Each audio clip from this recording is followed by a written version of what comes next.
Chatty House. We ballin', boy. We going up at the Chatty House. We talk about it all, bring the family out. Sub to the channel, hit the likes now. And we only going up when the lights down. Yeah, we just getting started. Ain't no party like a Chatty House party. We just getting started. Ain't no party like a Chatty House party.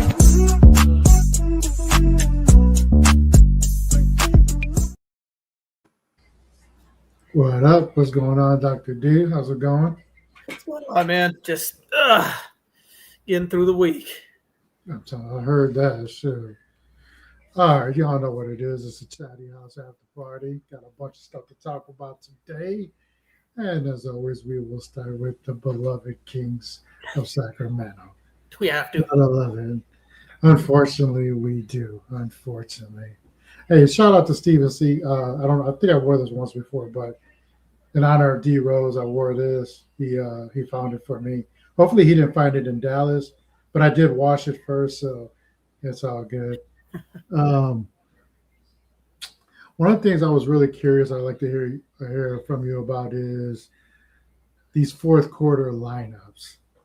It just seems it's weird, right? I feel like they go with certain players for a while, and then it just all of a sudden, no matter what, it's back to the veterans at the end. And I mean, people are saying that's where the collapse is kind of fourth quarter is kind of where the downfall usually is, even when they're not getting blown out by 30 by the fourth quarter. That's where it seems like everything goes downhill, and there's not really much of an adjustment there. He just pretty much runs with them. Unlike in the beginning, like we've seen games where in the beginning he yanked the starters out, right? And he put in some of the other guys, and they kind of got it right. They wrote the ship, the ship got kind of straightened out and then went back to the veterans later. But what do you make of that? Like, what's your opinion about the fourth quarter lineups? Man, it's funny because I really don't know what to think. What is their goal here? Are they again? They're not actively tanking, but it's like, okay, these fourth quarter collapses are happening. I don't even know. I don't even know how to explain it. Like, your vets aren't getting the job done. So is it it's impossible to showcase these guys for trades right now. The league knows who these guys are. So again, what is your goal? Are we is Doug and the team trying to develop the young players, or are they not? Are they trying to win games, or are they not? And it's like every time that third, fourth quarter collapse happens, it's like, no, we're just going to keep doing the same thing. And maybe that's their active tank. I really don't know. But again, this is the time right now, since we know the season is lost, start playing your young guys. Give those guys, at least if they lose because of the young guys in the fourth quarter, you know what it is. They're trying to get these guys experience, trying to improve your draft stock. But again, just going to Russ and DeMar and the vets, for what at this point? Again, you're not showcasing them.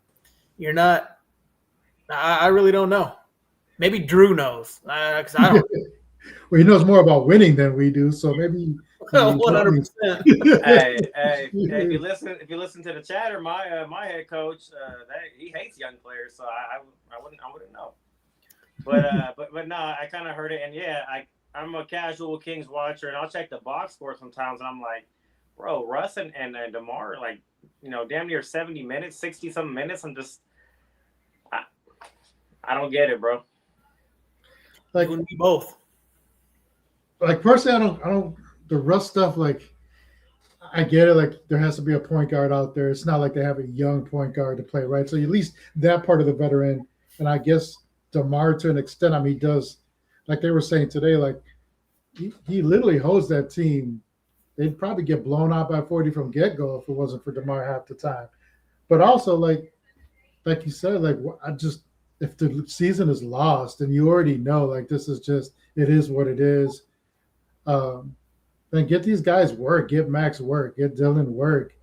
Like, you're still going to lose the game regardless of whether you're going with the veterans or the youngsters. Can I ask you, both of you guys, something? Do you think Doug feels like he doesn't have any kind of security and he's like, hey, like even though maybe like it's a long shot to win, like he's trying to lean on vets and do whatever he can to, which I mean to me is pointless, right? But I don't know if I'm just curious if you guys think that may have any kind of factor into some of his lineup decisions in crunch time and stuff.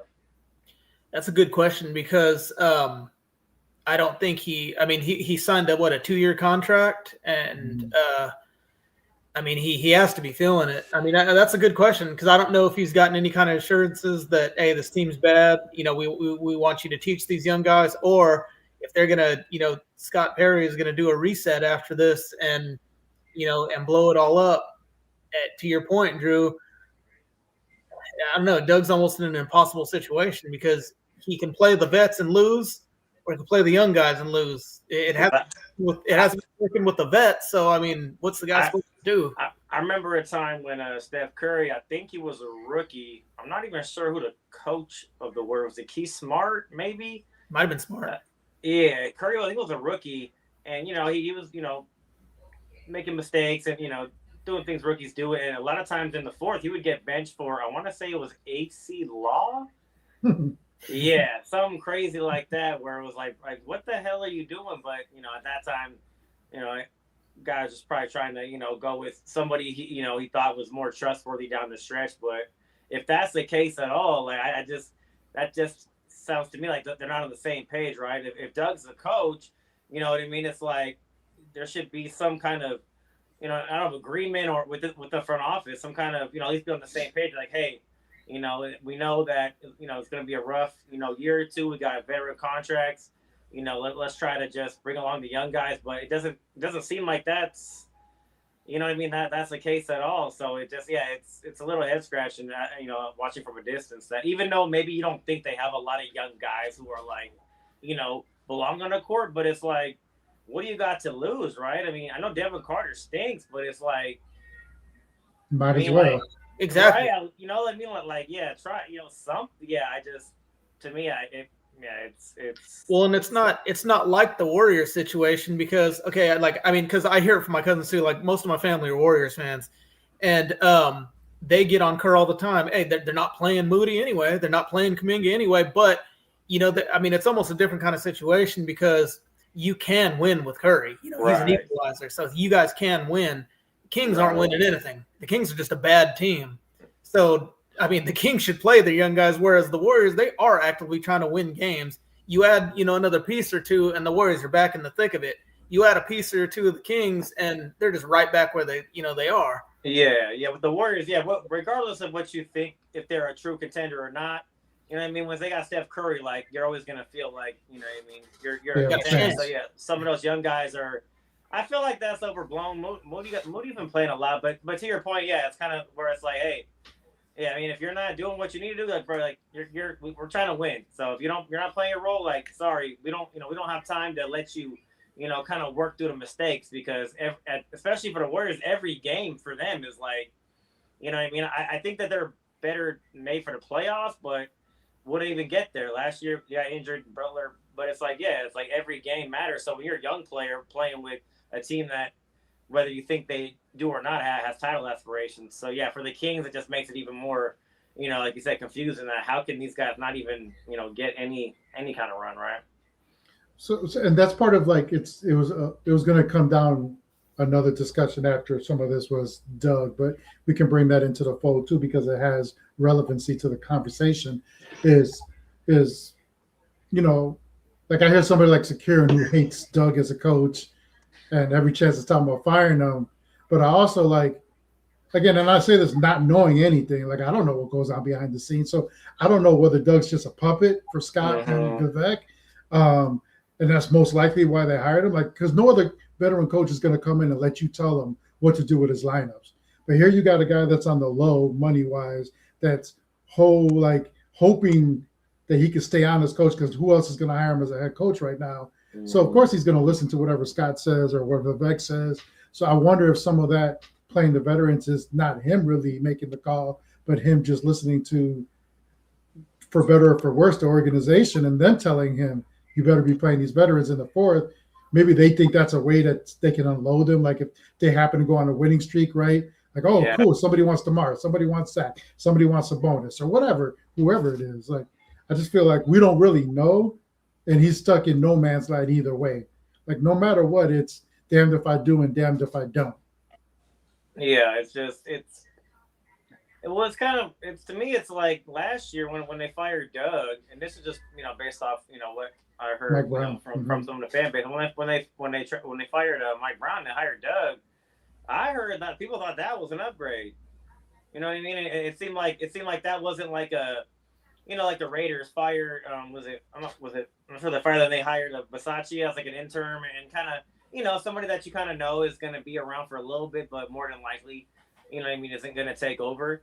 So it seemed like that. I don't know if he was a favorite of Vivek. I'm not sure what that whole thing is like, but it seems like when Doug was hired, it seemed people were like, he's a better coach and he has the pulse and this and that. And I don't know if that kind of played into some of the expectations, maybe getting a little bit out of whack, because some people thought that the Kings were, like, I hate to say it, but closer to 50 wins than they are 32 or whatever. And I'm not trying to be lucky if they get that. Smart ass plenty of times. I'm not trying to be a smart ass. I'm just saying that there was people who thought this team, had talent, and they, there is talented players that they were going to be, closer to the middle of the pack than they were to the bottom of the pack. So I don't know if some of that kind of played in, and Doug really thought that maybe he could. And there was Westbrook and DeRozan at the beginning of the year. I'm tired of this, people were talking about us and blah blah blah. And it's like, all right, well, yeah. And then DeMar and Zach are in the Bulls locker room after get their ass beat, playing patty cake in the Bulls locker room. So I just don't know. Like, yeah, like it just seems like there's a lot of mixed signals, and it's not clear what the vision is. Even Doug Christie, what's his offense and defensive principles? Right. That's why I didn't like Mark. That's why I didn't like Mark Jackson. And I remember I vividly remember this. It was like an interview. It was when they were playing the Clippers. That's like they were Lob City. I think that was the year they lost actually in the playoffs. That was the year they went 7 in the first round. And they were interviewing Mark Jackson. And they said, do you lose sleep?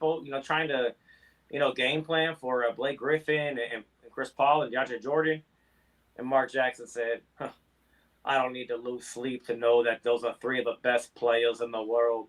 I'm like, okay, so are you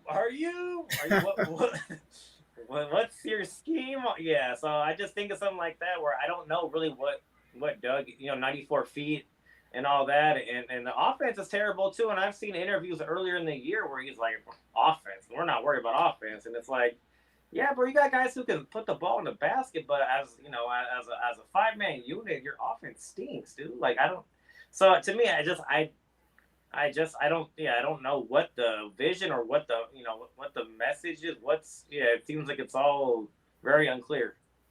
Well, I think too that honestly, I don't think he's long for this job. We got John Poles back in here, and he's one of the he always says in here, if Doug wasn't coaching the Kings, where else would he coach? Mm-hmm. He wouldn't be hired by any other team in this league. There's none of these. No. Not one team would give him a chance as a head coach. Not that he doesn't deserve it or whatever, but he's an unknown, and the Kings don't even know what he is. So, well, that's and to my point, that's where I kind of feel like there was a lot of like artificial hype kind of being built up, and it's like it was that fake win streak that they had. Like, yeah, well, that and that happens, right? Sometimes, like, and not saying it was all that, but sometimes someone gets fired, like, oh, all right, let me clean up, let me get down to business. You get a little boost, right? And that, but after that was over, I mean, they've been, yeah. So I don't know. It seemed like they tried to me, it was a panic. Like it was emotional. The De'Aaron Fox move was emotional, and then the Mike Brown thing, I thought those were impatient moves, and you just think that the grass is always greener, but it's like sometimes you gotta be patient, and I think that they didn't pull the trigger on a couple moves when they needed to, and then when what they were doing, they hit a little stumble, they hit a little speed bump, they panicked and just decided to blow. They blew it up, but they Not really. yeah, exactly. That's what I'm saying. Yeah, they tore down the house, but they left like some old plumbing and shit. It's like they didn't do like a full rebuild. Like yeah, Well, they still got squatters. There's still squatters in the house. They did a landlord special. They painted over some stuff. So it's just I don't know what they're doing, and it just seems like there's no rhyme or reason to some of their moves and transactions. Well, I think too, again, nobody ever really knew what discussions were being had behind the scenes. But I mean, this was like one of the first years where like this is number one ownership and front office, that just totally destroyed this team. I mean, look at these drafts that they've had, and then not to mention, Monty just, and again, I think this was Vec, not Monty, who made that Levine trade, but again, absolutely. Again, say what you want about Harrison Barnes, but he fit. The Kings weren't going to be another 50, 60 win team, but Harrison Barnes had a role and he did what he was supposed to do. DeMar was a totally different player. Just because DeMar scored 20 points a game doesn't mean why did they trade for DeMar? I'm gonna tell you why they traded for DeMar. They traded for DeMar because they struck out so much. They just basically brought in a name. It was like look how excited everybody was when they signed him. Like even though all of us sat there and our first thought was, okay, that's a redundant player, but because it was a name, it was the star, it was the power. Like that's where Vivek and them's minds were like, well, we got to bring in somebody, so let's bring in a name because got to have at least a one name person that wants to sign here because nobody else would sign here. Yeah, but in my opinion, the DeMar move was an overreaction to the Monk injury, right? Monk got hurt. The offense kind of like they didn't have that secondary guy, and so what do? They overreact, and then they trade for maybe Monk's injury did kind of bring to light some flaws. Like hey, we might need somebody else who can maybe initiate some offense, but that wasn't the guy. You know what I mean? Like they overreacted to Monk getting hurt. They said, oh, we need somebody else for offense, and it's like okay, DeMar can score, but that wasn't the style of their team. When I saw them play the Warriors, when I was to me that scared me is like they have shooters around. They have the Domoff pick the pick and roll with Fox and Kevin Hurst popping out. You got Keegan popping out and it's just they were just fast. They were very fast with Monk and Fox, and they're helter skelter. You know what I mean? And the Warriors are a little older, and I feel like they were able to take advantage of that. And then when you had DeMar can score the ball, but like that didn't really fit their you know what I mean? They're kind of maybe stagnated it. Exactly, and it's like I said, don't want to put it on him, but it just that's not really that's not his game. So, well, I made the point too that there's nothing dynamic about the Kings anymore. Say what you want about De'Aaron Fox, but he was something that another team had to game plan for. Oh, he's scared. Right now, they could play these guys straight up. If Levine could get hot, but play him straight up. You don't have to worry about what these guys are going to do. There's nothing amazing about anybody on this court right now. Not that you got to be amazing, but you know what I'm trying to say. There's no threat from any of these guys to just break down a team that Fox could do. Yeah. And if you could play these guys straight up, the game's over. But that's the problem is they thought Zach could be, and instead of taking all the evidence of what you've seen him do throughout the years, you just looked at in the totality of who he was as an athlete. And we bring him in here, he'll flourish here. He'll be the man here. Like, nah, bro, they've tried that for years with him. Yeah. And it's never worked. Like, he's not the man.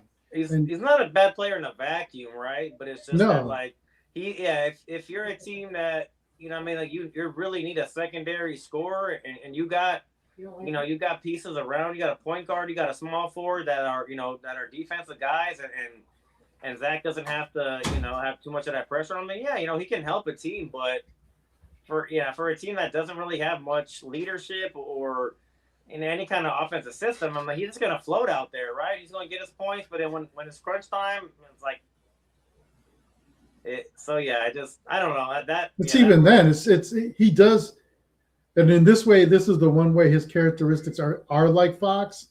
Is we spent years. Or a lot of fans spent years being frustrated with Fox turning it on and off at his own disposal.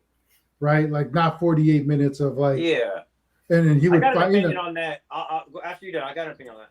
and Zach took that and is like, oh, hold my beer. Let me show you how you really can be like, you know what I'm saying? I'm gonna one up Fox. I'm gonna be even worse at that. I'll show you how to coast. I'll show you how to coast, making $50 million a year. So on that point, yeah, I know a lot of people, they would complain like, oh, Fox, he doesn't turn it on to the fourth quarter, which to me is insane. But I feel like sometimes the way Fox is, it's a personality, his nature, and I've seen this with Curry. Sometimes is in the first quarter they don't force their shot because they know they can get it at any time, right? Fox knows, and he can break down the D. He can get that midi. But I feel like he likes to start the game, get other people involved, get that offense kind of flowing, everyone touching the ball. So that way, you know what I mean? There's everyone's involved, everyone's kind of engaged. And then, you know, he gets his when it's available. But then when it's crunch time, fourth quarter, he was clutch player of the year, right? When it's crunch time, when it's winning time, give me the ball. You know what I mean? I'm gonna go, you know, dribble handoff with Domas, pick and roll. I'm gonna get some of my midi. I'm gonna drive, step back, get to that, you know, little mid-range shot and knock it down. So I didn't watch every game, and maybe I'm missing something, but I feel like that was a little bit kind of, you know, I'd rather have my star player, you know, do his damage, you know, in the fourth. And, you know, maybe there was times where he was a little bit passive, but at the same time, you know, sometimes those guys like to get everyone else going, and then, you know, they'll get into the rhythm because they can get it at any time, you know. So that's just an outside. And beyond that, he also played defense. So, like, he spent a majority of the game picking pockets, playing hard defense. Picking Curry's pocket in the playoffs, man. I've seen him pick Curry's pocket a few times, dude. Yeah. So, I mean, asking a guy to play elite level on both ends of the floor, like, while the ability's there, like, you're asking a lot of your best players. Don't ask Zach to do that. Jesus. Well, we don't have to worry about that. We don't have to worry about that. So, like, yeah, like, all that stuff combined, man, just makes – and they're not going to be – like, and it's like Ham said today, like, I'd be shocked if they're able to unload any of these players at this point. I think what you see is what you're going to have, especially after the Giannis. We could get into that in the second too, because I want to hear about your Golden State, that side of it too, regarding everything from today. But like with all these players too being hurt, like it's been like this domino effect of the guys that were supposed to get traded, all of a sudden being hurt. Like, I don't know how much more movement's really going to happen out of any major moves. Yeah, and I think, I don't know if that's an apron thing too, but there's just, there's a lot more. Yeah, CJ McCollum can go to hell, dude. Who the hell made him president of the basketball players? So what the? Go to hell, CJ McCollum, dude. Jesus. This stuff. Yeah, it's complicating a lot of things that could get done, and teams just, I think they're going to be reluctant to give up draft capital too. Yeah. Yeah, I mean, and do you think? So, I mean, this is a question for you, Drew. Do you think that if Jimmy wouldn't have got hurt, do you think I mean, because I think it's a long shot that they add Giannis. You know, I mean, I mean, do you think if Jimmy wouldn't have got hurt though, do you think they could have been more realistic? No, I don't know, because I feel like they would have had to like include Draymond. You know what I mean? Because it's just like Giannis makes so much money. I mean, I guess you could get there, but you got, you know, Kuminga 22 and Moody 13, that's 35. Maybe before. I mean, I guess 4 or 5 players, but I don't see, unless you include Draymond. I don't know. I mean, I'll never count out Laker, but I mean, maybe should he swap Butler and picks? And I mean, I don't know. I see it as a long shot. I don't see the Giannis thing. Like I said, my favorite trade is still Michael Porter Jr. I was watching them tonight. They're still playing against the Jazz, and they were hitting threes. And I'm just like, man, just F it, dude. Get Michael Porter Jr. on here and just start, just start launching, dude. Just go. You know what I mean? I'm like, you got Curry, you got Michael Porter Jr., they got Splash Brothers, light skin, and just start, like, that's their offense anyways. Horford's playing. Just do that, and you know what I mean? Who knows? Just go all in on it. Exactly. Maybe they make some noise, but I don't know. I just think somebody like him who has a pretty big contract and his back is holding on by this gorilla glue.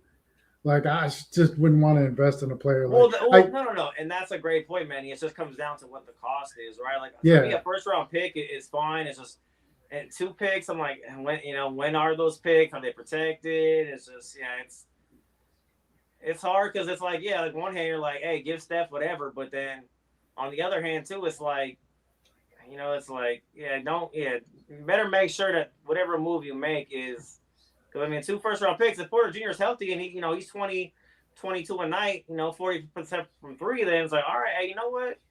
That might be worth it, but is he going to stay healthy? And he's not going to get the much usage probably as he's getting in Brooklyn. So I don't know. I mean, I'm not expecting too much out of them. I don't see like a huge blockbuster move at the deadline, especially with Jimmy out. But I still feel like if they can add, I think someone like that, like to me, I'm crazy, but if they add someone like that, I feel like he fits their offense like a glove. And then with him and Steph, you know what I mean, and everyone else can kind of just roam around and just let them just throw, just chuck threes, man, pace and space, and see if they can make more than they miss, and maybe make some noise in the first round or whatever. But I don't see a major Giannis move for them. So if they don't, then where do you see if they don't make any moves, where do you see the Warriors at the end of this year? Well, before we get there, I feel like the Kuminga thing is interesting, right? Because I went from off season, bro, he's not moving, to the deadline. First 2 weeks of the season, I'm like, man, this guy fits like a glove. And then he got hurt. Then he tweaked his knee, and then the clock struck 12, right? He turned back into a pumpkin and wasn't fitting. So, and then the injury just throws a wrench into it, right? Like, I don't think it's like something major, but he has had a few like knee, ankle things, and I don't know if that's because of the nature of his game. Kind of like not Derrick Rose, but just Derrick Rose was just like, he was just so shifty and just was constantly planting and explosive moves. So I don't know if the nature of his game plays into any of those little knee and ankle injuries, but does he get moved? Like when they said they're gonna keep him past the deadline at first, I said hell no. Like there's no way that's straight posturing, right? But now Butler's hurt, and if they don't like the move, and now it's kind of like they're like, all right, well, if Butler's gone, we probably are, we already were a long shot. Now we're like, super long shot. So, if we don't get the right deal for Kuminga, do we hang on to him, pick up his option, and just give him the starting role and see if he can build some value, and then you pick up his option, trade him in the offseason? So, to be honest with you, I don't really know. But as far as the end of the year, depending on what they do with the deadline, I still think that they're in the mix for 6 to 8 seed, and depending on the matchup, I still think they could win a first round series depending on what they play. I mean, but after that, I wouldn't bet anything. But when they play good, don't turn the ball over like they're good, but they don't do that. They're sloppy as hell, and if Steph's not on, then sometimes they struggle to put up points on the board, especially without Jimmy. So I'm not even flip that to the Kings side. I mean, some of these rumored trades, it's like, okay, man, you're gonna trade Sabonis for a guard. I mean, your team's already small and lacking size. You're gonna get even smaller. And talking about the Raptors or what? Yeah, to the Raptors, and I was like, okay, fine. I mean, but if they do that, they have to have another move, right? Because you're just gonna have more guards. I just think it doesn't matter at this point. I mean, I think you're just getting rid of money. Yeah, I get it, but it's like, man, I don't care if you got 30 guards on this team. Get rid of the money, man. Do we know how true are the rumors? Because supposedly, right, was the hangup was Jakob Polite or whatever in his contract. Who knows at this point? I mean, James said they're not interested in that one at all. Yeah, I mean, to me, it's like if you get a first round pick back from the Raptors, I think Polite has, maybe 3 years after this year, and Domas has 2. So I think he has 1 extra year, and it's like, I think it jumps up to like 27 at free, but it's not like, if he's not hurt, he's not a scrub. And now you're getting a first round pick, getting off Domas's money, and now you have a guy that I think is easier at his salary, is easier to flip and down the road, and you have a productive player, who makes almost half the money. So I don't know. That to me doesn't seem like the worst deal. No, and I mean, I know that they would do it to get off of money. It's just, man, I think they're gonna have even more guards that they can't move. Because you're Yeah, not, and yeah, it's Levine's picking up that contract. I don't, Yeah, he's not turning down yeah. He ain't $49 million. signing. He ain't signing 3 for 100. I don't Yeah, care he's what not, some of his he's fans not going say. to get There's no that way money in hell he again. gets that, I bro. think I think behind the scenes, and again, I don't know it for a fact, but it seems as if this is also a matter of Domas being a malcontent, and like he Yeah. might not be saying anything in public, but it seems like everything points to him being very unhappy, not really. Nobody wants to deal with him.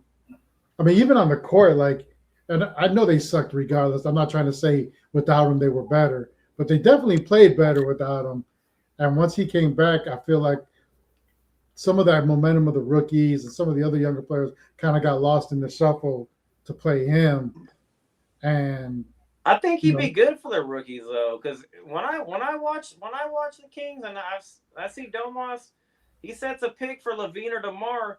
That man's rolling to the hoop wide open. Mhm. Nobody even looking at him. And it's just they built that team kind of not necessarily around Sabonis, but an offensive system that was predicated on him, handling the ball at top of the key, free throw line area, pick and roll, dribble handoffs, and him kind of orchestrating the offense, kind of a little bit similar to the Warriors, right? A lot of mhm, movement, a lot of screens, a lot of cuts, and that worked when you had Fox in that 2-man game. You had Keegan stand on the perimeter. You had what's a Herder on over there, so it's like Barnes could space out. So it just seemed like they kind of when they gave him that contract, they had a team around him that kind of suited his style of play and benefited him. And then once then once you got the Fox move, it's like all right, Fox is gone, Herder's gone, Barnes was gone in the DeRozan deal. So like you just got a lot of players that don't. DeRozan and Levine are ISO players. They don't really they don't utilize the center like that. They're guys like, oh, go get the rebound, big guy. You know what I mean? If you want to score, get the rebound. So I guess I can understand some of his frustrations with the direction of the team, but at the same time, from all accounts, he had a lot to do with the Mike Brown. He was unhappy with Mike Brown, which I don't get why. To me, it seemed like Mike Brown was trying to hold him accountable and maybe practice too hard. I don't know, but to me, from the whispers, it sounded like he had a lot to do with that. So that's where I'm kind of like, all right, well, you didn't want the guy that Fox wanted. You were unhappy there, and now like look where you are now. So I don't know, but when you got a contract like that, to me, it's like, bro, like shut up and dribble, kind of. You know what I'm saying? Like, Well, he said, I've repeated Kenny on this. It's kind of like, man, at a certain point too, these guys got to go out and play basketball. And it's the one thing that I brought it up on this show before, and it's one of the things that I actually agreed with Kenny on, is that when Fox was doing all his bitching and moaning that he had no wings and he had no other guys to help him out, it's like, bro, you are the star. You are the help. You know what I'm saying? Like, yeah, but no, I just yes and no, yes and no. yeah, but like they had a team built around these guys, They and did, I think you said but you said it earlier. You said they panicked. They didn't do anything to improve the roster. Fine, but it's like, dude, you're telling me you're that bad though? Like they didn't get wings, so you're they weren't that bad. But what happened? They lost in the first round, and everybody can see it. The limitation was that they were defensively they were missing that. I always say it. Every team has that, man. Going back to the Warriors, the Cavs, like every team. Kawhi Leonard went to the Raptors. They won a title. Every team almost don't. Maybe there's some outliers, but I feel like every team has that lockdown kind of like small forward. Warriors had Iguodala, Durant. Like every team kind of. I don't think Keegan's not that right now. They have that guy that you could put on the opposing team's best player. And you know what I mean, like, or you can throw the ball and he can kind of he's big, he can score. Like I just don't think the Kings were missing that, and I don't. But I don't think that was. At a certain point, they do have to go out and play, though. It's like, man, okay, they did these things for you. You know what I'm saying? They crafted an offense for Domas, and I'm not just talking about Fox. I'm talking about Domas too. They're doing these things for you, and now you're blaming Mike Brown and everything after the fact when it didn't work out the way you wanted it. And to me, it's like, man, it was just a bad situation all the way around, from players to front office to execs. Like none of them were on the same page. Yeah. And Everybody had a say in the blame. yeah, Like, it was just had a everybody play. did, including Fox, including Yeah. Domas, and I think the only one who he handled the Keon and Herder thing badly, but you fire the guy who brought stability to your franchise and Mike Brown instead of maybe letting it play out the next 3 years, give him some time. He didn't even finish his third year, right? Yeah, they canned his ass. He didn't even finish his drive to the airport. He didn't finish his third year, right? To me, that's what was crazy is like the first year was the second year when they went. No, the first year he was in the playoff, right? Was that his second year? First year. First year was the playoff? His first year. Yeah, and then it's like second year, it's like they weren't that bad. But after that, I feel like that was the problem. After that first year, right, you lost to the Warriors. It's like they didn't do anything to improve their roster.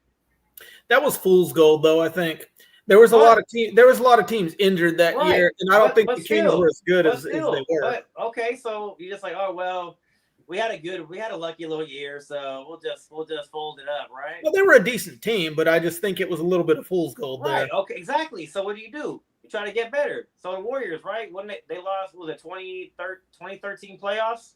First year in the playoffs, they beat the Spurs.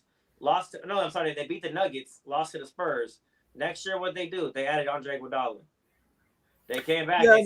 They said, hey. No, they definitely needed another player. But to David's point, I think also like if we're giving you the keys to this, and granted we didn't give you everything that you needed, your games where like you were watching stuff fall apart, and it was just basically like, all right, man, I guess we just didn't win this game. Like, nah, bro, like take over the game. Like you're getting paid to take over the game.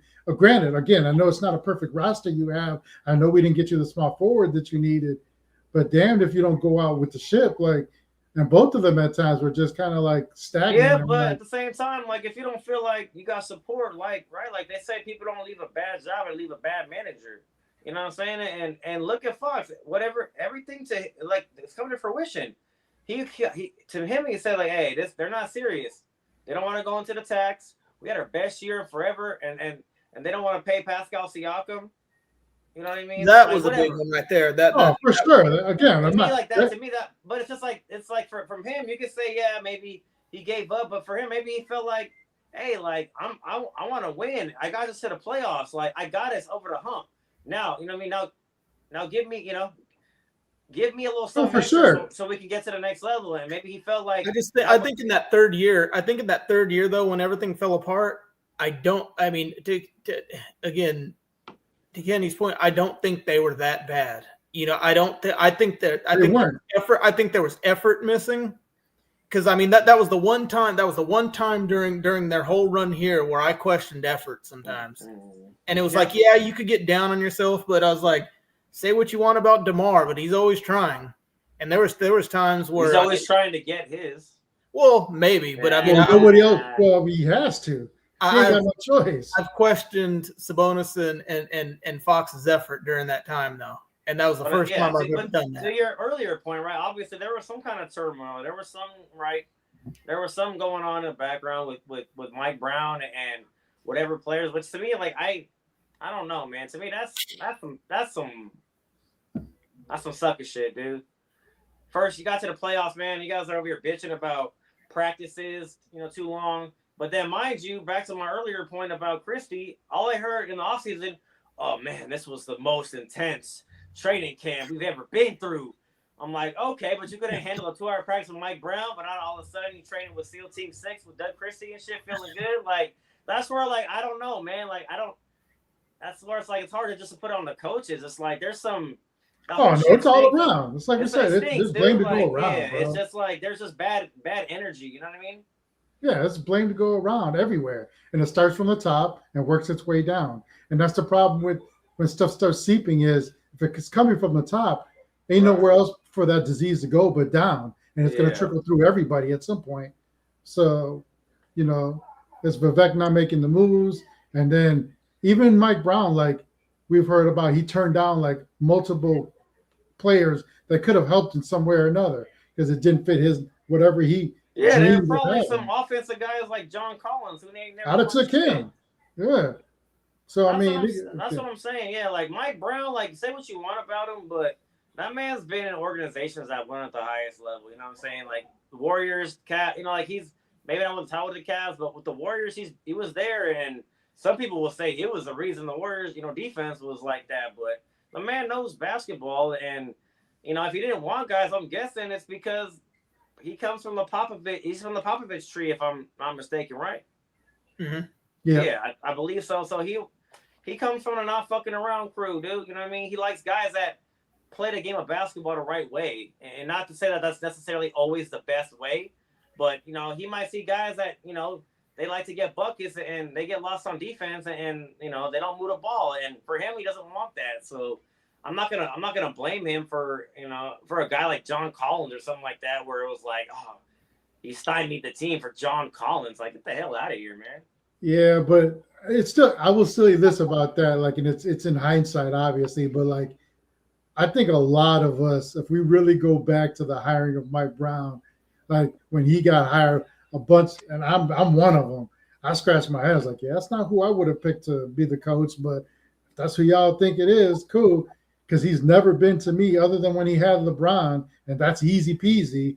Like he's never really been a bona fide head coach. Not, but even now, he's about to fall in New York. Professional, though. He's a professional. What does that mean, though?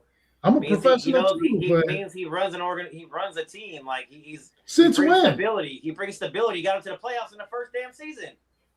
But again, it's fool's gold. Was it? They got rid of him. That most definitely was. They traded their franchise player and fired him. How the hell would they know if it's fool's gold or not? Come on, bro. Everybody saw that it was going downhill. And again, the organization is part of that. Organization is part of that because they didn't do what they needed to do to make the team better. Mike Brown, to me, show me where he's been that he's been able to hold on to a head coaching job. Let me make this comparison. To me, Mike Brown is a better. He's like a better version of Mark Jackson. He's a floor raiser. And I mean, I'm not saying he's good. He might not get you over, eventually. But if your organization's in disarray and you're a laughingstock, he's a guy you bring in. He can bring stability. You know what I mean? And then maybe at some point, if you're, where did he do that at? Huh? Where did he ever do that at? I'm just saying he's a professional head coach. But you say you bring him in for stability. Show me the organization that brought him in as a head coach where he brought stability. The Cleveland Cavaliers, dog. I don't know. Bro, LeBron did that. Okay, come on now. Well, then there's no. Then I mean, I'm not saying the guy's the best head coach in the world. I'm saying he's coached with some of the best players and coached on some coaching staffs that have been to the highest level and won at the highest level. I agree with you on that. And that's all I'm saying. I'm not saying that he's some kind of guru or some wizard.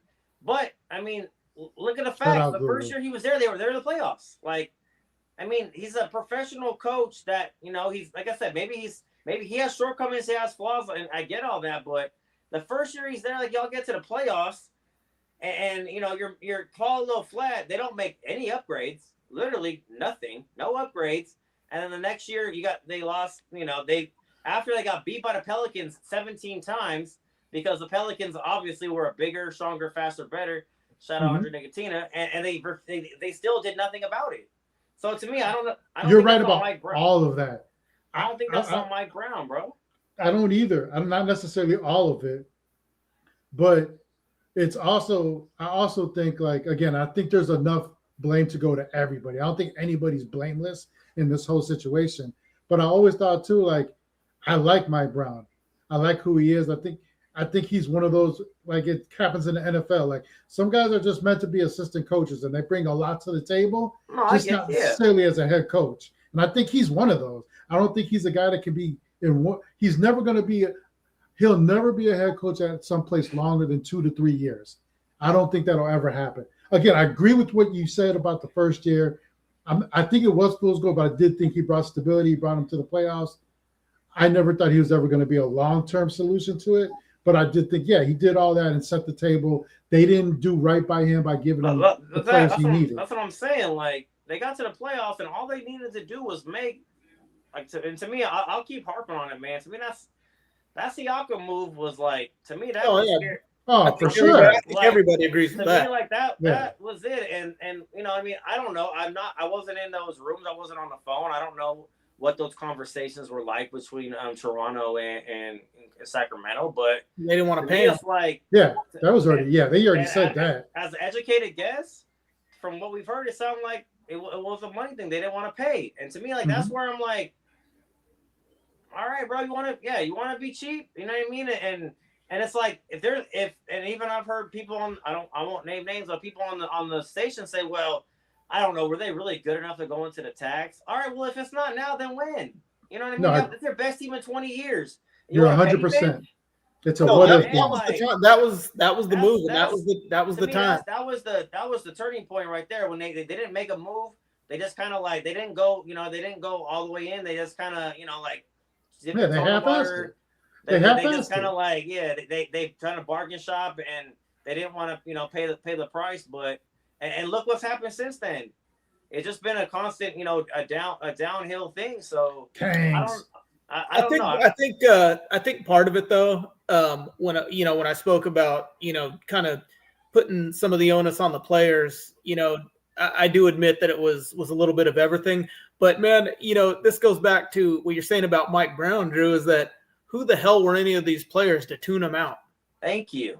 You know what I'm saying? Like, well, 100%, 100%. Preach, bro, preach. Who the hell was Sabonis and Fox and any of these guys to tune anybody out? Shout out Kenny, right? Yeah, absolutely. It's like, who are you? Bro, you guys had one winning season. That's what I'm saying. One playoff appearance, and all of a sudden, you guys can't listen to this guy anymore. Malik Monk can't stand him, because he yelled at bro, you were a nobody. Yeah, you were almost out of the league. That's where my frustration with the players comes Malik from. You stunk, dog. With Fox, with Sabonis, with everybody, that's where my frustration comes from right there. Is that, bro, you guys tuned out a coach. I agree about Sabonis. I think he's a little whiny, He's a little crybaby. I think Draymond tried to burp him. He was crying that day, and Draymond had to try to burp him one time. No, again, man, it goes. There's everybody has blame somewhere in this. It starts from the top again, especially with that move, and it's a what if game. What if they had? What could have been? We'll never know, unfortunately, and it's a damn shame. But when you play scared, it's like when you don't play to win, right? Like they play not to lose, right? Like, oh, maybe this doesn't work out. It's kind of like NFL, right? It's like 4th and 1. Oh, we're gonna play. Hey, if you're scared and then you want to play it safe, and then guess what happened? Look where you're at now. Like you're laughing stock of the league, man. Like respectfully, I love. Well, they are. You know me, bro. Oh, they are. I got no hate for y'all, man. Like I didn't even know it was like that until the Warriors series. Oh, I didn't really know. I didn't know the funk was like that, but it's good, bro. Unfortunately, it could have been even a better rivalry. I'll talk if I got to, but I was like, man, bro, hold up. Drew was on the other side of it when I was in the 95.7 chat. Bro, I got yelled at for saying the Warriors are gonna win. Hey, those guys are unhinged people. I was like, Drew, how many times was I in there and they were like unhinged psychos. I would mess with those cats all the time. I got friends there who disowned me because I was rocking with y'all in the 13-20 jazz. So yeah. I said the Warriors are gonna win and I still got yelled at. Nah, yeah, and that's why when I came over, bro, I was like, that's not me. Like that to me, that's whack. I want to talk sports. Like I like to chop it up, so I try not to come over with, it's just being an asshole. Like I do that plenty enough. Like I don't need to do that here. Yeah, there's a couple cats, like a lot of the cats in there were cool, but like there was a bunch of a couple that's unhinged, man. It was like, bro, I'm just talking sports. It ain't that serious, man. Exactly. And it's cool because we watch different teams, so we kind of got a little bit different perspective, from the outside versus that. So I like chopping up with you guys about that because we can kind of bounce off each other with stuff. So look, I want to play this video because I got. It better not be a video Steven sent you, Dick. I swear. Oh no, I made sure it wasn't from him. I don't even know what you're talking about. So it's everybody's favorite player who's always my been in the friends are some assholes. That's all you need to know, David. So here we go. Mr. I'm the greatest player in the world. About so. At some point, like you said, it'd be a conversation that'd be brought up again, and hopefully we can kind of figure it out and get to a better place about it. Because the game is different. Like I want people to understand and our fans to understand that playing 82 games in the 80s and 90s is not the same as playing 82 games in the 2020s. It's just not. The way we play, the level of pace, the level of the speed that we're playing at, it's a different game now. It's a totally different game. And, it's a lot of soft tissue injuries that's happened now because of it. I hope That's because you're soft, but go ahead. we can get a handle on that as well, because that's big in our game. I think when I first came into the league, Reese, like some of the biggest concerns of injuries was like, a high ankle sprain. You was afraid to step on somebody's ankle because there was 4 or 5 guys sitting in the paint. So, guys with athleticism, myself, Tracy McGrady, Vince Carter, to name a couple guys, sometimes you're afraid to take off into the lane because it was 4 or 5 guys sitting in the paint. And if you land on somebody's ankle, you get a high ankle sprain, you out 4 to 6 weeks. Now that's not really much of you don't really see that as much now because the game is so spread open, it's so much pace. But now you see the new high ankle sprain is the calf. Right. So, hopefully we could get a handle on that from a medical standpoint. But it's just the game. I just want the fans to understand that the game is a little different. And, as NBA players, we definitely want to be. Shut up, man. Dr. LeBron, he sees the game different, dude. Jesus Christ, man. First of all, the first part, which I should have stopped and we could have broken into parts. I'm not trying to hear about how hard the game is for you because of your athleticism, as if there wasn't athletes in the 80s and 90s. On top of, you couldn't play zone, so it was man-to-man, which is harder to play against. And 2, everybody was playing 40 minutes a game, starter-wise, if you were a star. And there was no off days. You didn't have a jet to take. There were certain teams that had, but the travel was different. Come on, man. Like the physicality playing against the Detroit Pistons. Just embrace it, bro. Like it doesn't have to be like, you don't have to act like it's harder. Just say that, it's what it is. Analytics. It's doctors. It's the training staff that says, hey, there's certain times where they play this many games and this many days where they're vulnerable, and you sit out like it's for longevity. Like you ain't gotta act like, you know what I mean. It just be real about it, right? Like it's be not real with yourself, TC. Real talk, bro. Just be honest with about it, and that's to me that's what it is. It's not about guys are softer these days and whatever. It's just to me it's like I know the Warriors, they have like one of the best, Celebrini, Maclo Celebrini's dad, Rick Celebrini. They have stuff where it's like they monitor everything and they know that, okay, they play this many games in this many days. They're at this age. He's at a risk. He's highly vulnerable, for overworking. So stuff like that where you could agree or disagree with that, but that's just with the amount of money these guys are getting paid today, right? These owners and teams, and they see them as as investments, and rightly so, right? So it's like I'd rather have him sit out a game rather than him possibly overwork and overstress himself and possibly have a serious injury. It's just for me, like I get all that, and I don't disagree with you. It's like just say, bro, that you need to take care of your body more. Like don't tell me medicine's the same. Don't tell me like back then you blow your ACL and it's a wrap. Your career is over. There ain't no recovery. You can't be Russell Westbrook and recover from 3 ACL injuries and still have what I'm saying? Like everything. It's just say it's different. Just say it's different. But don't say that. Don't make the statement that as if you have it worse than the 80s and 90s because nobody's trying to hear that.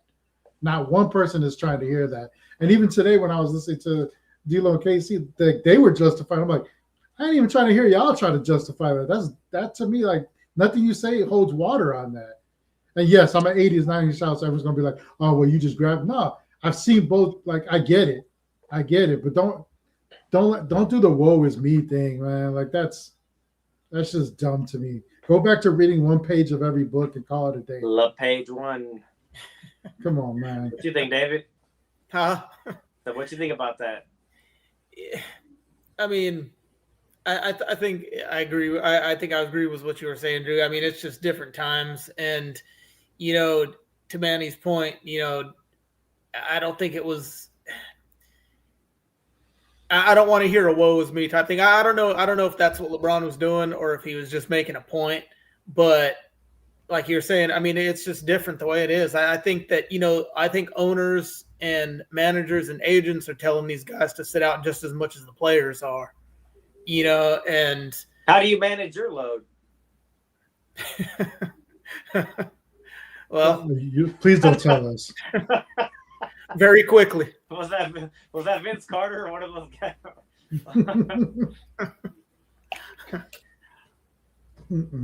Jesus. This kid said, Jesus. You're going to derail us right there. No answer to that. It's just a different game, right? Yeah, like you said, like LeBron spends how much money on his body every year? Yeah, would they say $1 million? Yeah, dude, yeah. Like, come on, man. Sophie Ray doesn't even make $1 million with her body every year. So like that, you know what I mean? That's a crazy amount. Yeah, it's a crazy amount of money. And kudos. Like nothing wrong with that if you got the money. More, but no, like he spent supposedly like $1 million, right? On like all the stuff that they was not available back in 80s and 90s, right? Sleeping in hyperbaric chambers and doing all that stuff. Like, maybe the drugs were better in the 80s, but that wasn't medical stuff. That was, because best believe if Mike could have had it, he would have had it. I don't know. Maybe that's how they played, Maybe it was, Maybe you think there's halftime adjustments, and maybe that's how they play 48 minutes. I don't know, but do you think there's something to be said though about the conditioning and the way it was back then though? Because if the guys are playing more minutes and they're having more of a preseason, it's kind of like you link it back to football and how they're cutting down on preseason and cutting down on the physicality in practice. Then when they get to the games, it seems like to me it seems like there's more injuries now. Do you think there's something to be said about game time? Yeah, well, I think yeah, and now it's like, especially kids growing up, like it's AAU, they're just doing I was about to say that. So much stuff, so much lifting, so much other stuff. Where I feel like that's a good thing. I don't, you know what I mean. And whereas back in the day, I think there is something to that. It's like less, like not as intense work, but like this you said, like just continuous light less work wear and tear, and they're in better shape. I saw back, I used to be avid gym rat. Like I read something about someone said something that it's like, less work, but more often instead of, and those guys were able to have more longevity and they're have more, muscle endurance, or whatever it is. So it could be. I don't really know the thing. I'm sure there's definitely, more than one factor, into that. But I would say just to me, it's like it's just a different game. Like they're more advanced and they're more people. It's more of like people are more protecting themselves now. It's more about your brand and like, I can't get injured and be There's just, to me, there's a lot more factors into the load management and rest and all that stuff. So it's the same with Tommy John, right? We talk about pitchers who nowadays starters only pitch 5 to 6 innings at most, and they're still turning on. Yeah, because they're pitching so much little league and travel baseball. Right. I think that there's something to that it's like back in the day you didn't do all that. To me, there's just a lot of extracurricular stuff these days that I don't know. This is just we're just spitballing, but there's got to be there's got to be something. There's a lot more activity. Nowadays. Probably back in the day, dude would just go work the farm and then go pick up a ball and throw 8 innings, right? And then go back and milk some cows or some shit like that. Well, yeah, and kids, and travel ball really wasn't a thing, so kids would take summers off, like you rest your body. Yeah, or you play different sports too. Yeah, right? yeah, that's what I've heard is back in the day, you would play different sports, and that would you work different muscles, right? Because you're using different, different. Stay in shape. Yeah, and then exactly, and your body's just kind of more in. Whereas now it seems like it's more specialized, right? You're doing one thing and one repetitive motion. If you're a pitcher or whatever, you're constantly just maybe you're overworking those muscle groups or whatever, and maybe that that leaves people vulnerable to injury sooner because they've just been overworked, over time. So I don't know what the answer is. There's a lot of I'm sure there's multiple factors, but to act like it's because there's 5 guys in the lane. Get But the you know, fuck out of here, dude. Like you brought up a good point, Drew, and especially with the youth on how they're focusing on one sport, so they're getting all that wear and tear because they're using the same muscle all the time. Right. That's why I don't I hate, like, one of the biggest culprits of that now. I don't know if you guys have ran into this any with you guys' kids or anything like that, but one of the biggest things is club soccer. Dude, it's the biggest racket going today. Like the club soccer teams, like they get into these clubs, these young kids, and they forbid the kids from playing any other high school sport. You can't play baseball, you can't play basketball, you can't play football. When you're a youth, they don't want you to play little league, and they keep you playing one sport the whole time, mainly so you'll pay them money. But it's like, man, these kids are doing this every single day, year round, running and using their heads. It's like, yeah, good for you. The whole like monetization and the whole pay for play, the youth sports landscape has changed a lot. You know what I mean? And it's a lot of these like all these private clubs and all this stuff. To me, that's kind of taken over. And like I want to get my kid noticed early so that way they can and to me, that's not how it was back in the day, right? You just played. My parents put me in, damn near. I played soccer for 1 year. I was like, dude, this shit sucks. I'm not running around. Get me the hell out of here. I played baseball. I played basketball. I did bowling. Like, my parents put me in taekwondo for a year. Yeah, I sucked at that. But it's like, it's like just do different things. And like you said, you use different muscles and different workouts, and just even for your mind, I feel like it's healthy too, right? Like you just have different experiences and you're more well-rounded. So I don't know if that plays a part, but it doesn't seem far-fetched, right? You're just kind of overworking the same muscle groups and same, motions, and as a youth all the way up, it seems like inevitable, right? At some point, you're gonna tear something. Or that right there, Kyle. That right there. That's I mean, in a number of these youth organizations, they're started by former athletes. Yeah, now you're getting guys from overseas that failed at English soccer, and they're starting clubs over here to get money. Like, and Will Ferrell and kicking and screaming. Get it to the Italians. But even parents are guilty of that too. Like the trophy dads. Yeah. I'm gonna live vicariously through my kids. Old. Yeah, like all that's cool, but like for me, like and all I can relate to is my experiences. Like I grew up in Fremont. We had Fremont American Little League. Damn near every kid, like at the school, my friends and my neighborhood, everybody played baseball. We had like from was it minors to majors, it was like we had at least like 6, 7, 8 teams just in our district. And Fremont's big. We had Niles, we had Warm Springs, we had Newark. Like there was all this, and like my dad, like he. He didn't pay for stuff, but he would buy videos. He would buy the little pop-up nets, and he built me a little pitching mound in the backyard. Like we did work, so it's like now it's just like it's all like pay for play kind of stuff, right? And it just it's all capitalism, kind of all that kind of. Oh, for sure. But it's just like to me it seems like it's kind of it kind of takes away from stuff, and it doesn't let kids just naturally. Evolve and excel in, in whatever sports they're playing. Or even fall in love with the sport because everything's so corporate. Yeah. How will they know? Because they're not even allowed to play it, right? That's what you said. That's what my parents said. They put me in a few different things, and the stuff I didn't like, they didn't push me to do it. I did, I did other sports.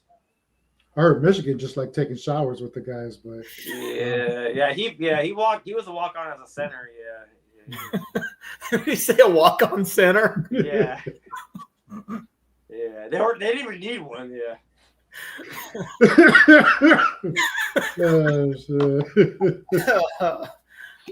gonna be the title of today's show. So I tell Michigan, change it up, bro. Every Sunday you don't have to be with those 5 guys. Change it up. Rotate your guys. Michigan is my dog. He's a great guy, man.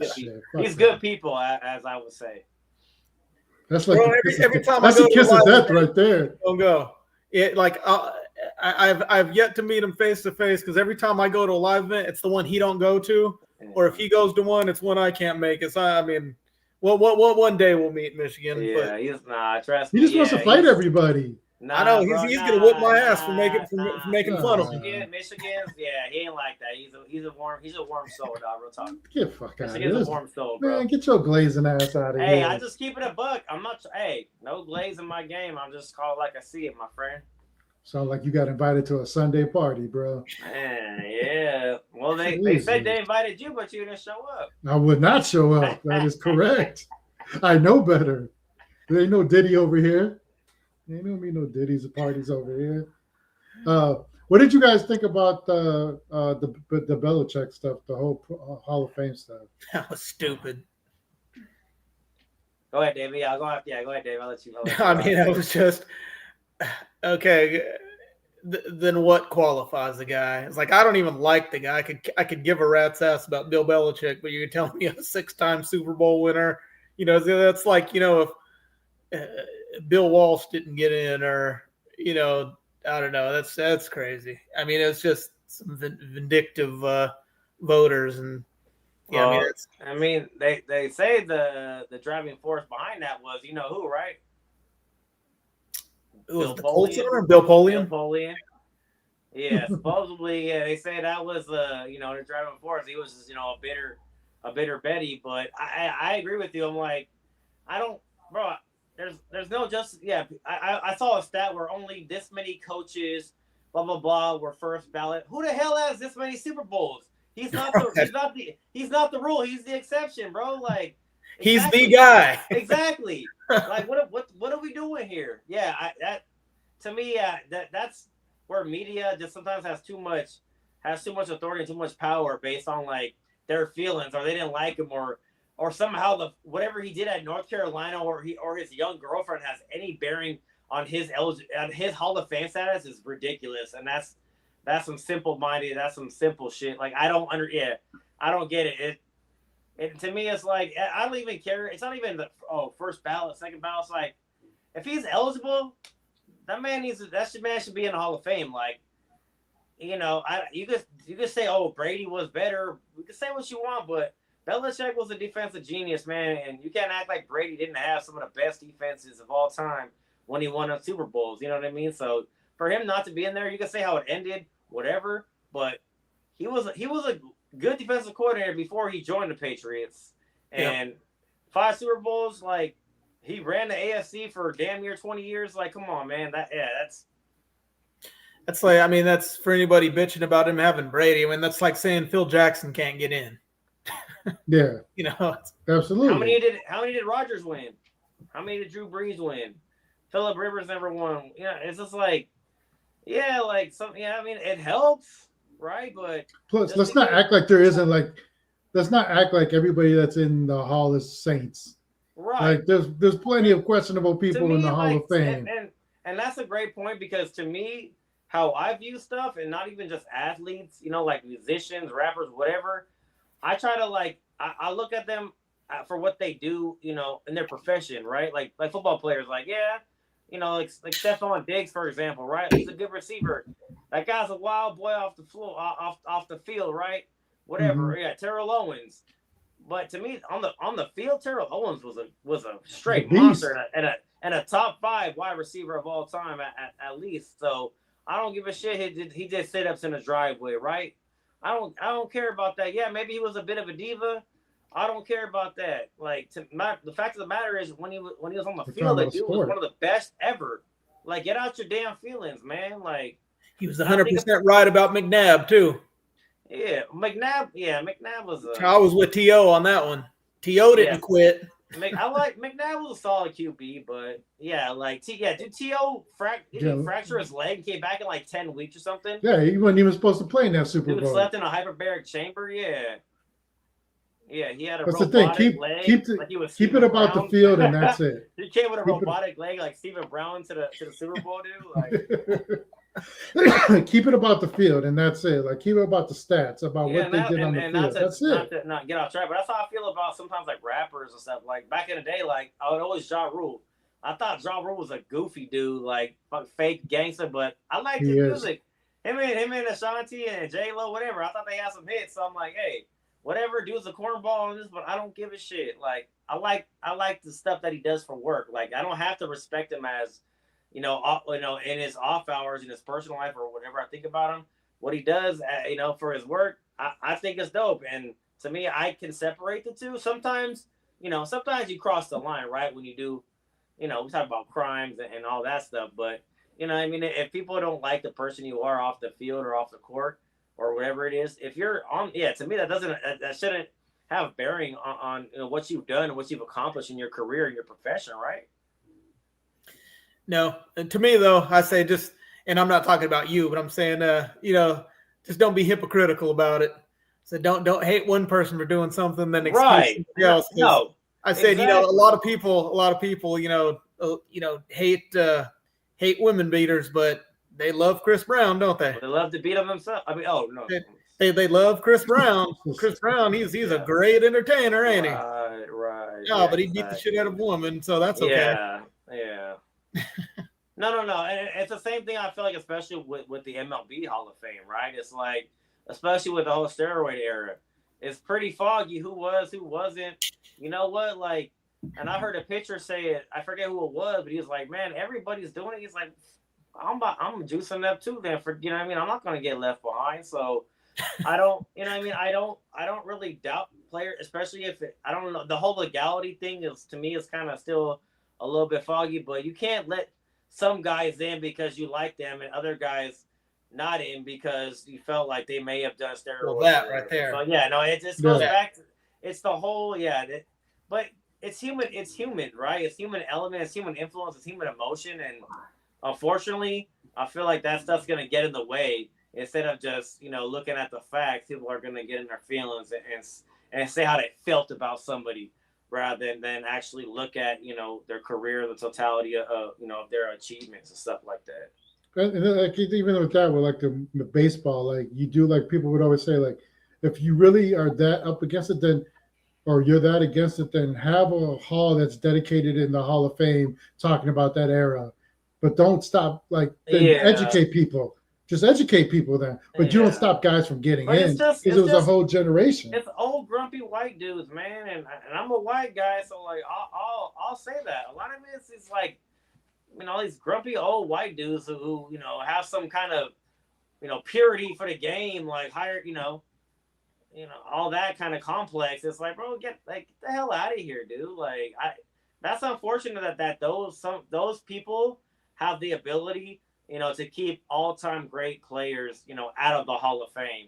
Mm-hmm. You know what I mean? Like, to me, Barry Bonds, Roger Clemens, whatever it is, to me, like, that doesn't change anything. To me, those guys are all-time greats, and it won't change it. But it just sucks that other people who are bitter and have feel some type of way about players, that they have the ability to, like, knock a guy down from a historic lifetime achievement.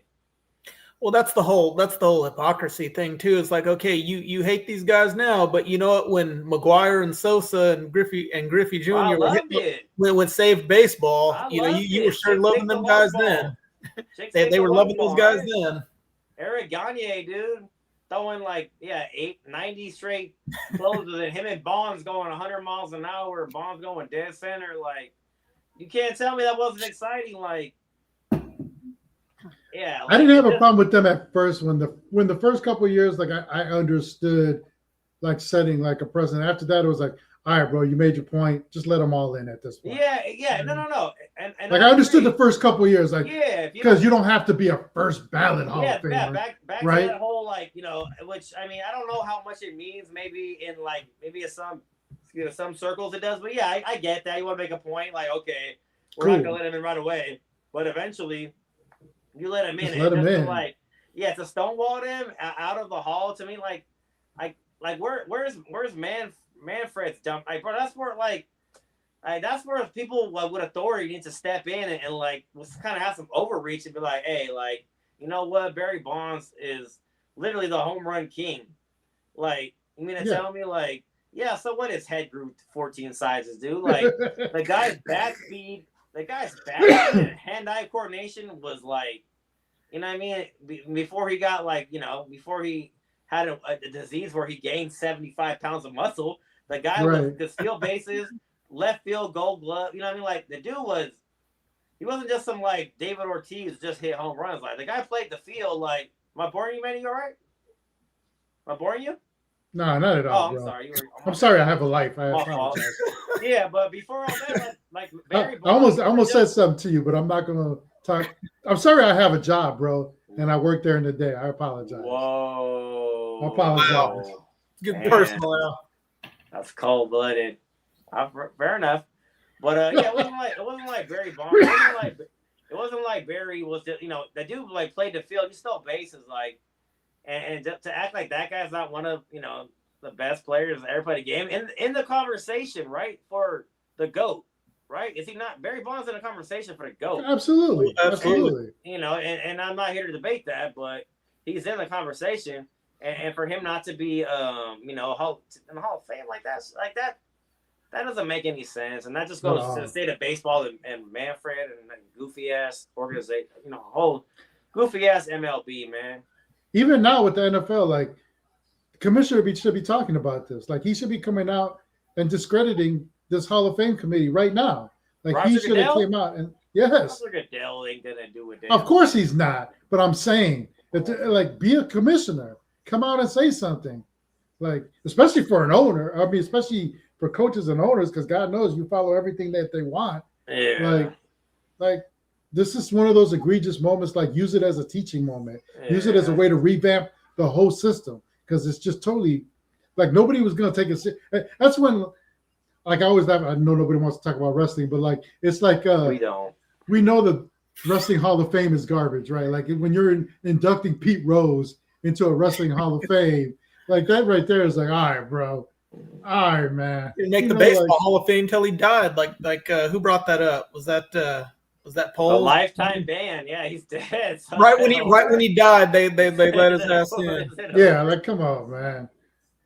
Like you said, man. Like it's the vindictiveness. It's the everybody playing the high moral ground. Yeah, the high horse thing, and it's like do we really want to play that game where you want to go back through every single player and look through their rap sheet? Because I know damn well, not everybody was the same. Or NBA, unless you're Michael Jordan, right? Everybody else in his team was partying, drinking, and doing coke, but he wasn't. Other than Michael Jordan, who wasn't partying with his teammates, it's just like, yeah, we really want to. To me, I like this term. It's a slippery slope, right? Like you start doing one thing, and it's like it just. Okay, so this guy, you didn't like him. Okay, so now you use that as an excuse to discredit somebody from the Hall of Fame of baseball because you didn't like the way they talked to you, because you didn't answer their stupid ass question about, what I mean, something like that. So it's just, I hate when nerds keep people out. Nothing wrong with that. Like, nerds have their place, right? Like, and I don't say that as bad. People are smart, but people who think that they're better and who are pretentious and think that they are better somehow than people and they have the authority, and because they have a higher moral ground, I'm gonna keep you out of this prestigious club that few guys have made, and you worked your whole career to get there. Man, get the F out of here with that, bro. I don't rock with that, man. No, absolutely. And just before, make sure you guys never forget my guy in the back. Harambe. Dick South for Harambe. The guy, he was murdered in the zoo unjustly. You want to talk about somebody getting murdered unjustly? Let's talk about Harambe. Oh no. Let's not relive that. That guy was a victim. If you want to talk about people getting shot unjustly, let's talk about Harambe, dude. Because that maybe you should have listened. According to what people say, you should just listen to authority. Why did he resist? He resisted. Don't shoot, bro. That's what happens when you resist, bro. It's not his fault they didn't speak Swahili. He resisted. That's what happens. He did not. That's bullshit. I'll bring the video up right now. That's what I've been hearing lately. If you resist, you deserve to die. Fake news. Apparently. He watched the AI video. I got the real footage. Very well. What's that kid supposed to do, huh? What kid? Who? I don't know. Maybe his parents watch him. I don't know. Maybe his parents watch him at a zoo. I don't know, David. Do they have to watch him all the time? I'm playing devil's advocate here, All right? ending here, David. I'm playing devil's advocate. What are you teaching your kid? He can't watch himself? Like, I don't get this. Hey, fucker, he fucked around and found out, dude. Harambe, did. Yeah. Maybe next time you don't do that. He was a Harambe baby. He was fine, dude. Yeah. You didn't have to shoot him like that, but whatever. Yeah, if you want to protest something, go down to the damn zoo, Cincinnati Zoo. You want to do something with your time productive. This took a turn. Sorry, I digress. Where were we at? Where were we at? No, get it off your chest. You've been holding it for a long time. I did. I got it. You go. Feeling lighter already. Oh, man. Well, I don't even know where we're at now. I had an MJ D Rose discussion, but I'll save that for another. by the way, just so we're clear, yeah, that was messed up. What happened to Harambe, right? I was just asking the question. And that's all. And that's what a reasonably prudent person would say. So I appreciate that, David. I knew you were. I knew the kind of guy you were. So I'm not surprised. Hey, Mm-hmm. sometimes you gotta let people know though. They assume it was unjust, dude. Man, it's crazy. I think about it all the time. Actually, people forget. Apparently, that's what I want to make sure that people don't forget. Apparently, he's not here physically, but I mean, doesn't mean you have to forget about the guy, dude. He brought joy to a lot of people, dude. He brought joy to a lot of lives. And another thing, like no staff could have went down there and tried to coax the kid out of him. Hey, come here, man. Let's get the kid. They just went straight to a DEFCON 4 there and took his. Harambe didn't have his papers, I guess. So shit got ugly quick, dog. Yeah, that's what happens, man. That's what happens, man. Sorry, guys. Let's get back on track. I'm so sorry. It's too late for that. It's too late for that. Yeah. Before we get out of here, I do want to reiterate to everybody the change in schedule next week for the guys. Obviously, congratulations to Jesse. Oh, yeah. Well earned. Hey, Nick B, if you're out there, shut your mouth when you talk about Jesse Tapia, man. Don't ever keep Jesse Tapia's name out your damn mouth, Nick B. He said some stupid stuff. Go ahead. No. That needed to be said. I barely saw what he said, but it was something idiotic as usual. But yeah, no. 7 to 9 next week is the jump with Jesse and Kyle. 9 to 12 is Rich Eisen. 10 to 12 is the jump rewind, and then 2 to 6 D-Lo and Casey. So I'm assuming there's a large chunk in the morning where people actually get work done at their jobs for once. And no, that's cool. Probably not. That's bullshit. Not me, obviously, right? Because I don't have to worry about that, man. Exactly. Yeah. Exactly. Luckily, right? But again, man, that's Jesse is low key been one of the best parts of that station. Jesse's funny as hell, dude. He is hilarious, He's a funny man. dude. He's quick. And he's quick. He's witty. I consider myself to be a witty dude, so game recognize game, right? I recognize the witty. I think him and Kyle, their energy, I think will play off of each other pretty well. So I'm excited to get a look at that show. Yeah, I'm up. I mean, I'm up at 5 o'clock anyway, so that's all. I'm not. We know that, but I mean, maybe. You're like, I'll catch the rewind. Set my alarm clock maybe just for that show. Well, again, for the people that can't to get up or live, but I'll try to get up early for that. But for the people that can't, the rewind is on at 12 to 2. Right, so yeah, that's more when I wake 12 up. to 2. I don't work, so I'll be up at 12 to catch the rewind. I'm up early too, man, so I'll be able to catch it. I haven't really woke up that early to listen to the show since the morning roast. Shout out, Drew. That was JLD. When I used to have a job. No. That's what I meant. Jolo and Dibs. Yeah, when I used to work back when I was a kid. When I used to work, Jolo and Dibs got me through that commute, bro. That show is still. That's what I meant. To me, it's morning radio gold, bro. That show was off the hook, man. You knew what I meant. You knew what I meant. That's what I meant. Anyway. Yeah. But anything else? Any closing statements? So, how are you feeling about the? I mean, I know we're kind of circling back, but how are you feeling about watching the rest of the season for your Warriors? Well, let me check the score for tonight real quick. Give me a second. Hold on. Did they play tonight? Hold on. Yeah, I think they did. Hold on a second. I think I know where me and David are. It's just a matter of 140. Give me Michael. Get out of here. Who Give me Michael Porter Jr. and just fucking launch threes, dude. Hit threes like you're drunk in college at 2 a.m. Just hit threes, dude. Let's do it. Oh wow. Couldn't have said it better. And for me, it's like I never expected them to be a top tier team. So, with all due respect to certain radio hosts talking about they're a bad team and they're not good, they're not. They're above. They're like 14-7 in the last 21 games. They're not a bad team. Without Butler, yeah, they're gonna struggle. But I don't expect them to be a favorite. To me, has always been the mission: get to the playoffs, give Steph Curry a chance, get Michael Porter Jr., give him a guy who could launch threes and just embrace that whole launching threes and see if he can make some noise, man. That's where I'm at. I mean, I'm not gonna lie. I would like to see them. I mean, I could care less what they do, but like, I would like to see them for the sake, because I think one thing universal, and maybe there might be even Kings fans that don't want to admit it, but like, I enjoy watching Steph Curry. Absolutely. He's a once in a lifetime type player that does things that are just, and it's not even like people always point to the shooting. Like for me, that's he's incredible at that. I personally love these little passes that he always does. Like his court vision is so underrated. Yeah. I like seeing that. Like I like seeing that stuff. Real quick. I'm glad you brought that up because I feel like a lot of times, the narrative is, oh yeah, he's just a great shooter. All he does is shoot threes. Which even if that was true, all he can do is shoot threes. All Shaq can do is dunk. Like, bro, it fucking works.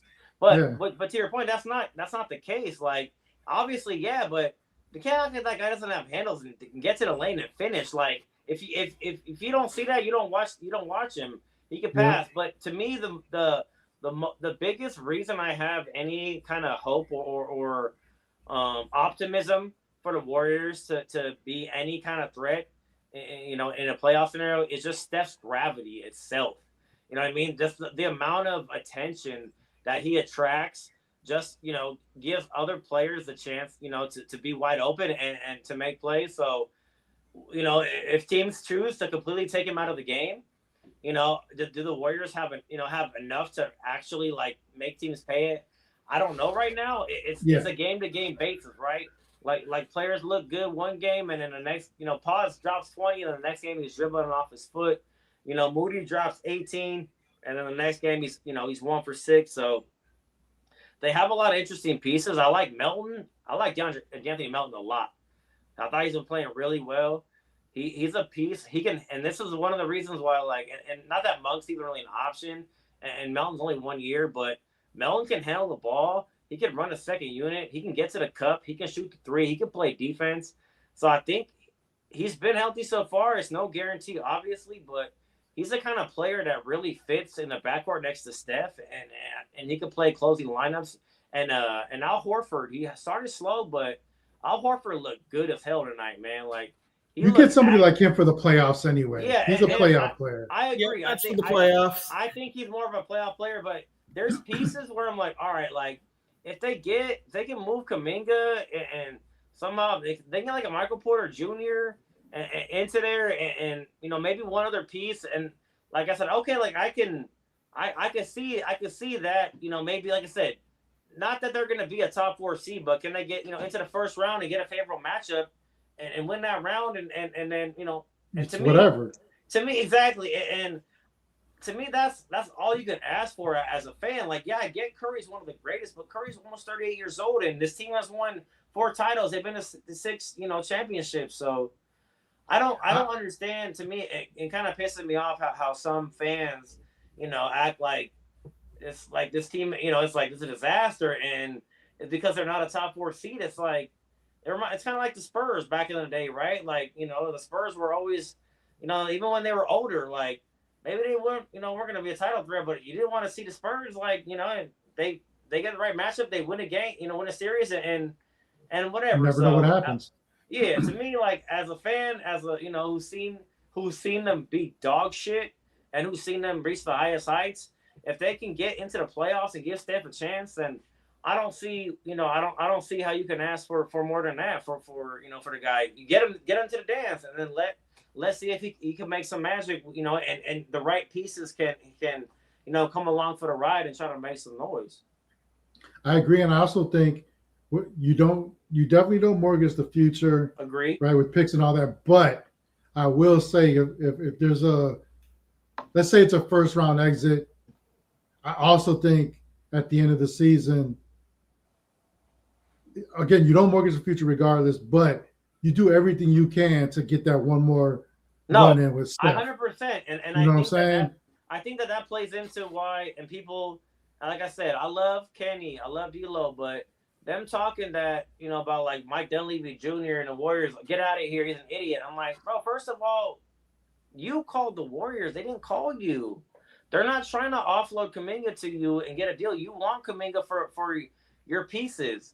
And you know what I mean? And that didn't work. So it's like, I think that's one of the reasons that they're looking to only take back salary, not through next season, because that way, they do have a chance in the summer to kind of reload and retool, and people can laugh and do whatever. But it's like, as long as you have Curry, he's playing at this level, if you have a chance, you know what I mean? They're going to try to be as flexible as they can and see if, the offseason, you know what I mean? And even if it's around the margins, sometimes when you're a first apron team or whatever, it's as simple as not going to that second apron, because then you have the full, taxpayer mid-level exception open. It's little things like that where, you know what I mean? Like sometimes you're playing the long game too. Yeah, exactly. So they're just always open. So I don't know what's going to happen. I don't think they mortgage the future, but I'd like to see them at least try to make a move, man. And I really like Michael Porter Jr. The Nets might want a lot, and I don't blame them, but